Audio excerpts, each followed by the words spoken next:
In this video, we're going to show how to remove the front grille from an Audi A3 8P to years 2004 to 2012. Tools you'll need for the job: a flat screwdriver, Phillips screwdriver, trim removal tools, a ratchet with an extension and a 10mm socket, T25 and a T30 Torx with a ratchet or impact driver, and a Stanley knife. So we've got the car up on the ramp with the wheels off. You don't have to use a ramp to get the bumper off. You can just jack the car up slightly.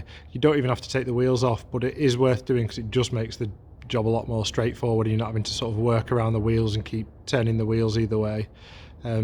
Also, you don't really need to jack it up. You can get underneath, but again, it's close to the floor, it's harder. So if you can jack it up and you have got the space to do it, it is worth doing if you've got the jack and axle stands. First, we need to remove the undertray. You can do that by removing these bolts down the side. This one's only got 3 in, but really there should be 4 on each side. These are T25s.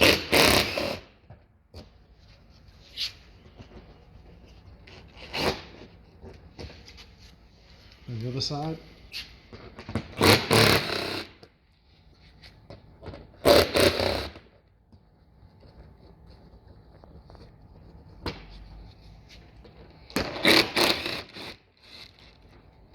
Once all the bolts are out, the front edge of the undertray just slides on to the panel underneath, so that'll just come off.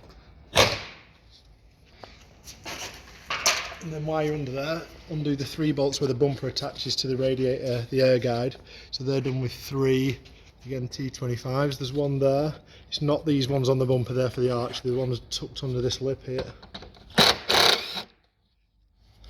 One in the middle. One on the other side.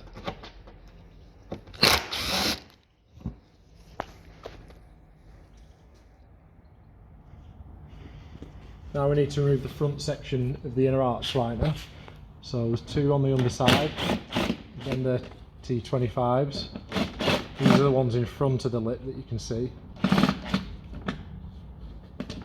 And also there's more fittings on the inside. There's supposed to be another 1, 2, 3, 5 or 6 in there. There's one at the back missing here. The other ones are T25s.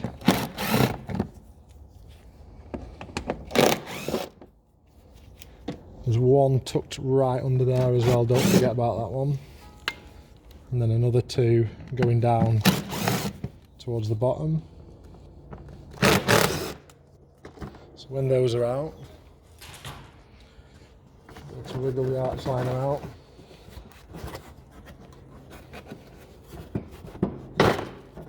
Pull it down.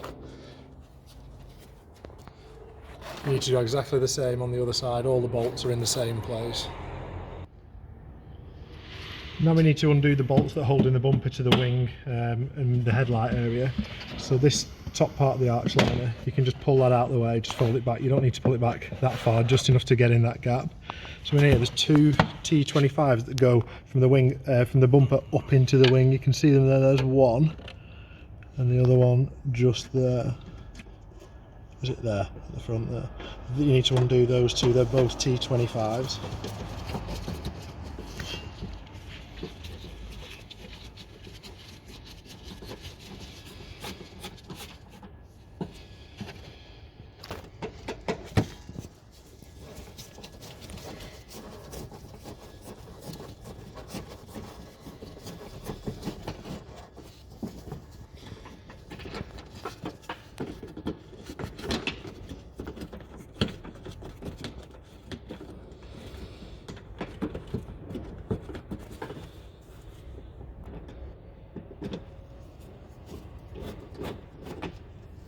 And then there's also a 10mm.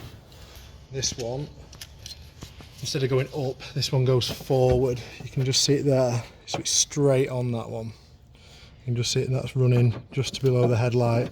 So undo that 10mm there. So we need like a long extension, will make it a lot easier to get in.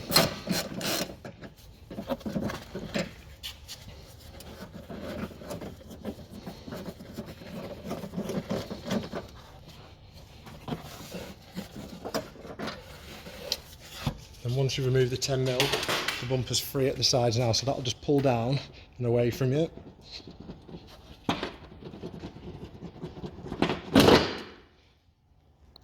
You need to do the same on the other side as well.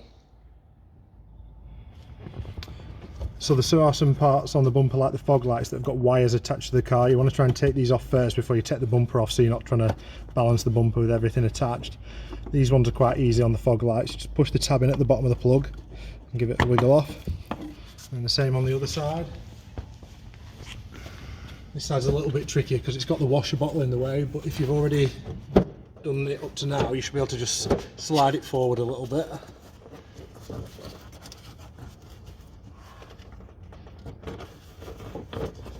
So that's the fog lights unplugged. So on this model we've also got headlight washer jets, and there's a pipe there that runs into the bumper. You want to take that off first, so you're not trying to do it with the bumper hanging off. So there's a little circlip there, and it's just on that edge there, you can see a little arrow. You just want to push that in with your thumb, push it in all the way, and that'll just release it. Give it a twist and pull down, and just drain what's left in the washer fluid tank. The last bolts to undo for the bumper, these three across the top. I'd always recommend leaving these to last, just so you're not trying to undo bolts on the underside while holding the bumper up. It's a lot easier to do the easiest bolts last. These ones are T30s.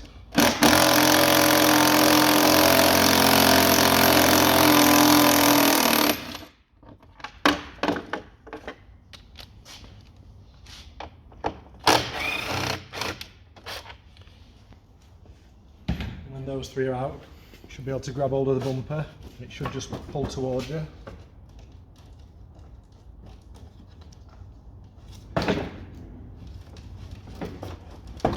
And come away from the vehicle. First of all, using your Phillips screwdriver, remove the Phillips screws. On this there's two.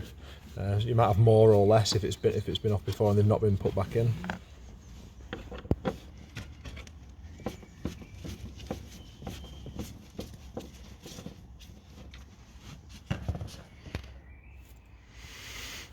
Now it's just held in by clips that are all the way around the edge of the grille, but before you start doing that, this one here is really difficult to get out because it's got this, not only has the clip got to come down and go out, it's got this little notch sticking out there on the bumper, and it makes it really difficult to get the clip out. You'll be prying with a screwdriver and trying to force it out. So the best thing to do is just get a blade and just trim the little bit that sticks up there, that sticks up proud.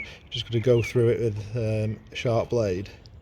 It'll make it a lot easier to get out, and when you put the grille back in, it's not loose. It doesn't need that bit, it just makes it really difficult to get out.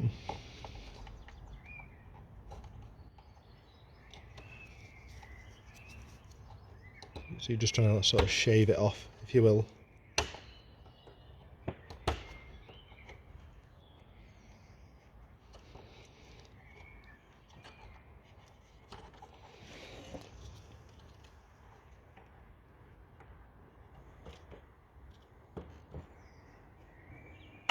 And once it's flat, it'll make it a lot easier to get the clip out. Now you can undo the clips that hold the grille to the bumper. Start at the top corner. This one's just pretty much hooked in. Pop that up and start with the first one that we trimmed down there. Just using a flat screwdriver, you just got to get in, turn it, sort of pry it apart. Keep a bit of pressure on the grille while you're pulling it apart. It's quite difficult to get going, but once you get going with it, it does get easier.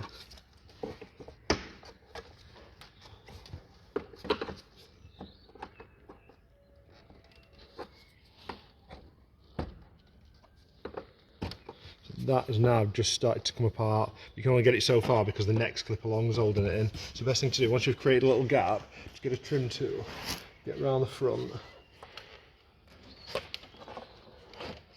just put something in, wedge it in, just to keep it apart while you do the next clip. Otherwise it'll just start to clip back in and work to the next clip, and the gap gets wider every time as you go around.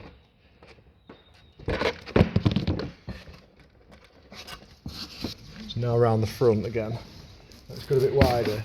You can get that in that gap now.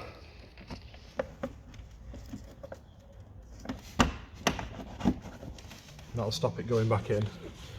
There's about 14 clips, I think, all the way around, so just keep working round, undoing those. So now we're about halfway through it. We've started at the top, worked down. As you get to this point here, as well as the 14 around the edge, there's 8 in the middle here. These ones are really hard to get out. You sort of have to push the plastic, there you can see what we've done there, push the plastic on the bumper out the way so you can push the tab through. Again, we've got the trim tool on the other side keeping it wedged apart. Keep working that round. So once you've done the top and you get to this section, you need to sort of work across this way then, and keep moving your trim tool along. It is quite difficult, and it does help if you have another pair of hands, but just keep working along in a line all the way across. When you get to the end, the last clips around the edge should be quite easy to pull out because you'll have a bit of leverage with the rest of it being out. That just pulls off, and that's the grille removed. If you then wanted to remove the chrome strip from around the edge, the chrome strips with the chrome tab are pretty much behind the tab where it mounts to the bumper. So if you can see there, that's the tab where it mounted to the bumper. That's the tab for the chrome strip around the edge, and that they are really brittle. They are just all the way around the edge, using the same process, just working round, undoing those.